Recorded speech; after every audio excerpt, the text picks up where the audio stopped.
Bonjour, je suis Florence Rizzo, la fondatrice de l'association Ecoluma qui œuvre dans le domaine de l'éducation pour former et accompagner enseignants et chefs d'établissement scolaires dans leur belle et grande mission.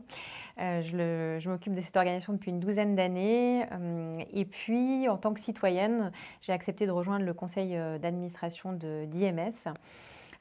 Parce que je pense que pour soutenir nos démocraties occidentales qui sont un peu malades, il y a besoin de s'appuyer sur une éducation de qualité et sur une information de qualité, une presse libre.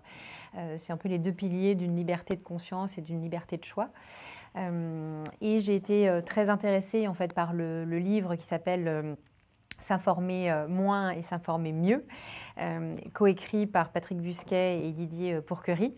Et c'est effectivement un petit manuel de lutte pour ne plus subir l'actualité. On est tous un peu submergés par l'infobésité, une information qui est aussi par ailleurs assez anxiogène quand se succèdent les crises climatiques, les crises économiques, les crises sociales. C'est vrai qu'on peut s'interroger sur la possibilité qu'on peut avoir, nous, en tant que citoyens, à contribuer à trouver des solutions et à agir pour résorber en fait, les problématiques qui nous sont envoyées à la figure avec un volume absolument incroyable chaque jour.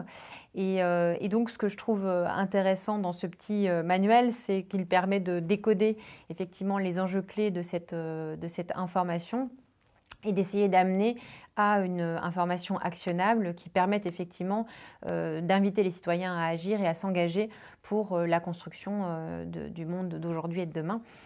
Donc voilà, pour permettre aux jeunes à la fois de sortir de leur bulle informationnelle et de résorber toutes les formes d'anxiété qui peuvent être liées à cette information qu'on ne sait plus maîtriser et qui arrive dans un flot incessant. Ça me semble important pour les enseignants et tous les acteurs éducatifs finalement de contribuer à cette éducation à l'information. On parle beaucoup évidemment des fake news.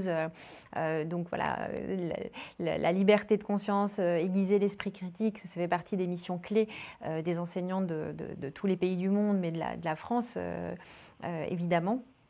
Et donc voilà, c'est un petit livre utile pour contribuer à l'éducation, à l'information. Et j'invite tous les enseignants à le consulter pour contribuer à construire leurs cours et aider les jeunes générations à agir à partir de l'information qu'ils lisent dans les médias et dans des médias que je souhaite le plus libres et pluriels possible.